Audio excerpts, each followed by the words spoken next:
Have you ever climbed into bed at the end of the day and lain there chewing on the way things went during the day?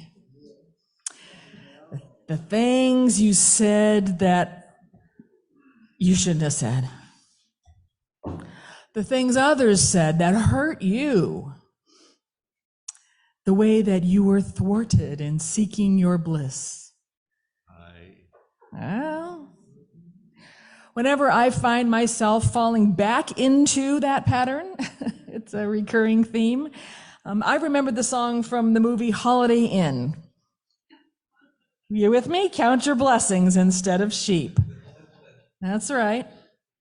Yeah, this month we are into focusing on thinking about thankfulness. Yeah, Thanksgiving, the event, is coming.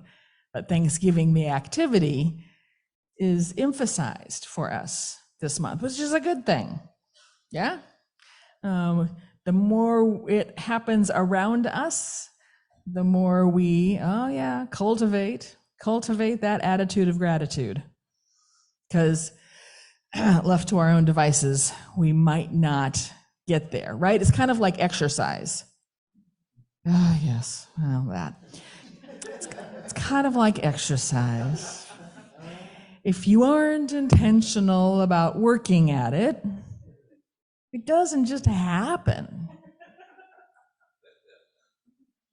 All right, so much for that example. Yeah, ooh. All righty, so it's not just bedtime, right? First thing in the morning as well, waking up, finding the right side of the bed to get off of and get out of, yeah? Rabbi Wolpe reminded folks this month that the first words a Jew is to say upon waking are addressed to God. Modeh ani lefanecha. I am grateful before you. Gratitude, says the rabbi. Before we think about the tasks, the schedule, our problems, our sadness, before even our anticipation and joy, thankful to be alive. If we began each morning in that spirit, how much more beautiful our days would be. And what is gratitude? Guess what? There's an expert on it. Robert Emmons. I cut out some of the superlatives, but a leading scientific expert on gratitude argues that gratitude has two key components, which he describes in this essay that he wrote, Why Gratitude is Good. First, he writes, it's an affirmation. It is an affirmation of goodness. Gratitude is an affirmation of goodness. We affirm that there are good things in the world, gifts and benefits we've received. And the second part of gratitude is that we recognize that the sources of this goodness are outside of ourselves. Now, before you squirm, I'm not going to the G place, all right? All right? But he, the expert, says it this way. We acknowledge that other people, and there's a parentheses, or even higher powers, if you're of a spiritual mindset, gave us many gifts, big and small, to help us achieve that goodness in our lives. Yeah, outside of us. Emmons and other researchers see a social dimension in being especially important to gratitude. He says, I see it as a relationship strengthening emotion because it requires us to see how we've been supported and affirmed by other people. Because gratitude encourages us not only to appreciate gifts, but to repay them or pay them forward. Yeah, that movie, ooh, that was an awesome movie. The sociologist Georg Simmel called it the moral memory of humankind. All right, he didn't say humankind, but the moral memory of humankind. This is how gratitude may have evolved, by strengthening bonds between members of the same species who helped each other out. There is, in my tradition, an oft-quoted passage that goes like this. Rejoice always. Pray without ceasing. In everything give thanks. And I can tell you, and you probably know, that bad theology comes out of that phrase very easily. Yeah? People go to the "for everything give thanks." Oh, heck no.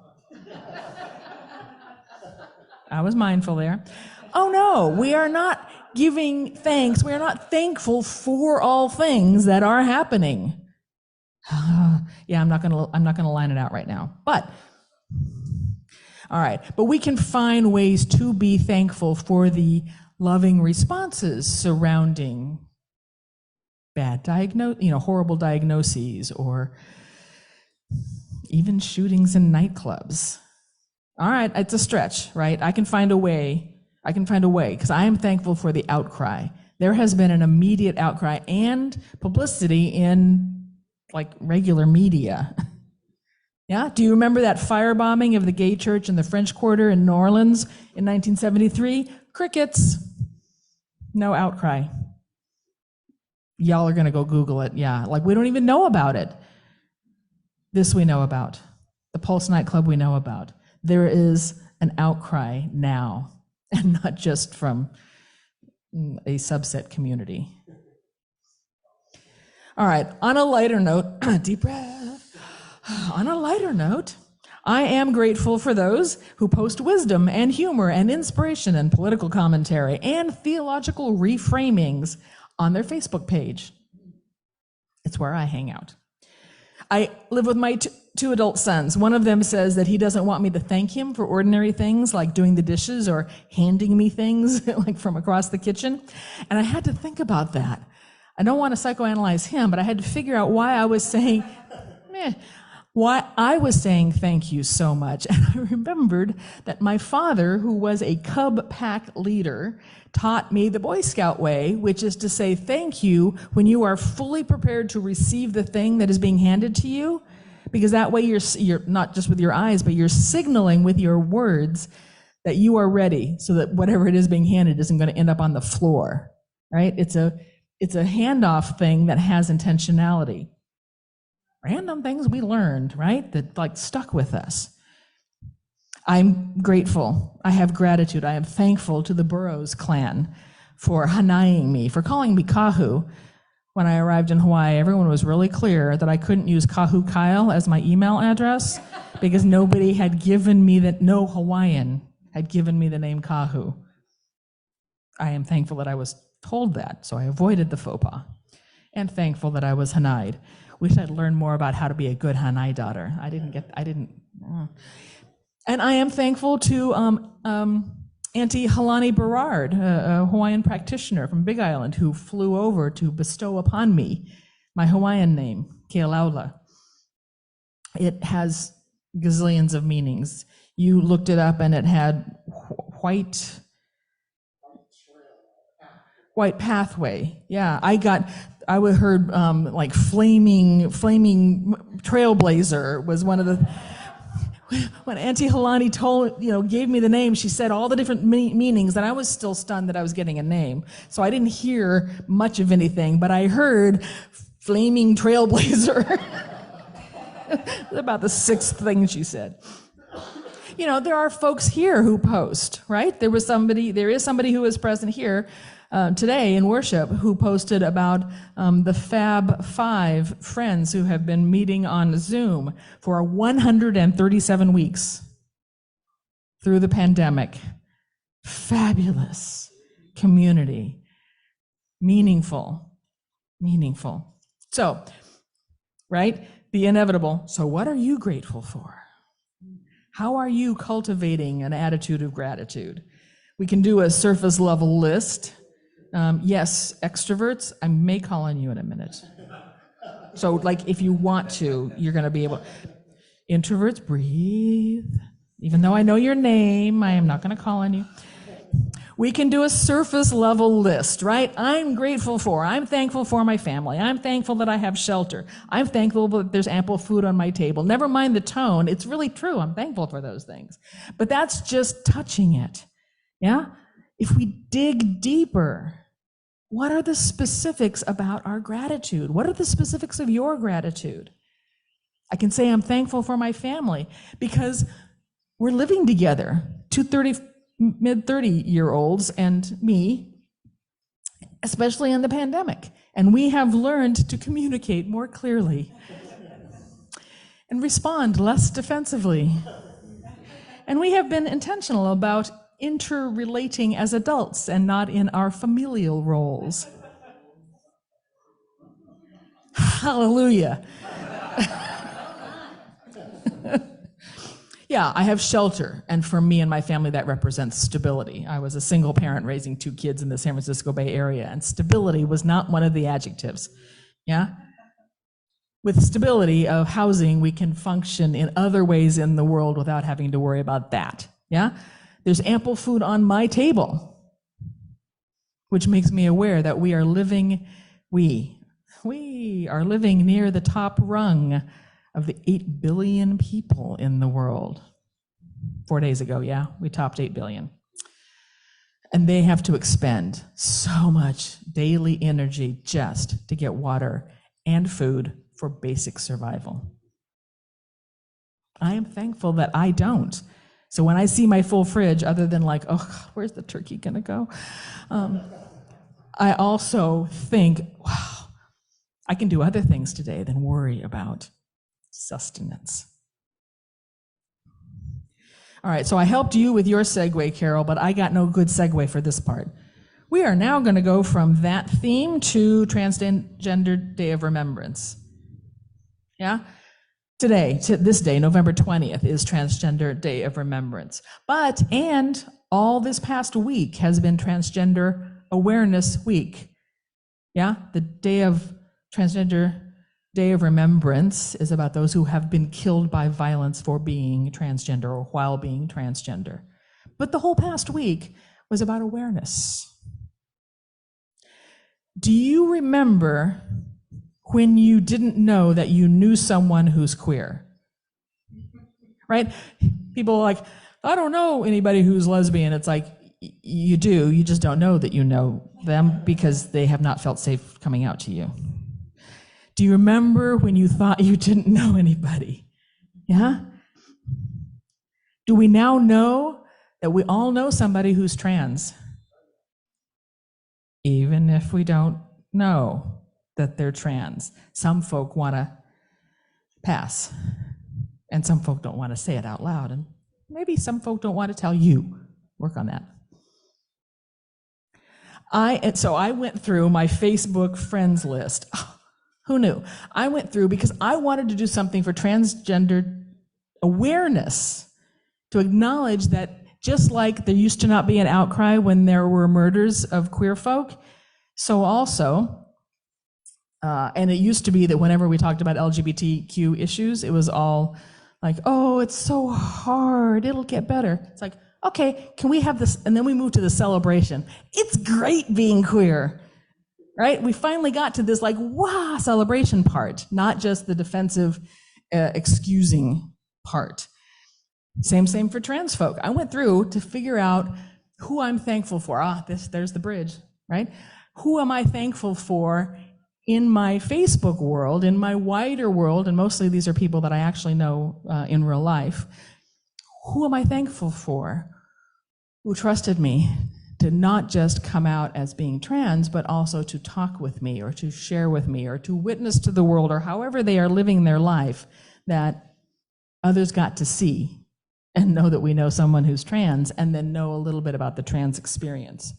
So I'm going to read a litany of names of the trans folk that I am thankful for out of my Facebook list and my church circles, actually. So while I'm doing this, you all can just like shout them out. I know you all do the really quiet Baptist one. Quiet. You can shout out the names if somebody comes to your brain, right, in the middle of my litany, rather than having a specific, look at the time, a specific whose name. All right. I am grateful for Agora and Elliot and Bran and Barbara and Hina and Harley and Hannah. Bring it. And Carolina and Kahana and Kaleo and Kamuela and Kim and Risha and Robin and Justin and Henry and Malcolm and Vicky And Jamie and Jordan, Lauren and Benjamin, Tristan and Taj, Cyrus and Kathy, Shauna and Shane, and Will. And also Dandy and Heath and the others who don't use the word trans, but call themselves non-binary or genderqueer or other terms. Yeah? And I am specifically very grateful to Bran, who way back when shared with the church family details during transitioning, especially about the joy of getting facial hair. I'm also, of course, as you are, I'm sick to my stomach and sick at heart that trans folk all over the world are being murdered just for or while being trans. 327 trans and gender diverse people were reported murdered in the past year worldwide. Now, this is from the Trans Murder Monitoring Project. It's a cooperation between Transgender Europe and an academic magazine. And they have very rigorous standards for determining the number count. So the number count will vary widely depending on how it's being done. Yeah? The time. Of those killed, 65% of the ones whose race was identified were black, brown, or another racialized group. 48% of those whose occupation was reported were sex workers. Deep breath. 95 of those killed globally were trans women. 95%. 95% trans women. I am thankful that more and more the silence is being broken about why they were murdered.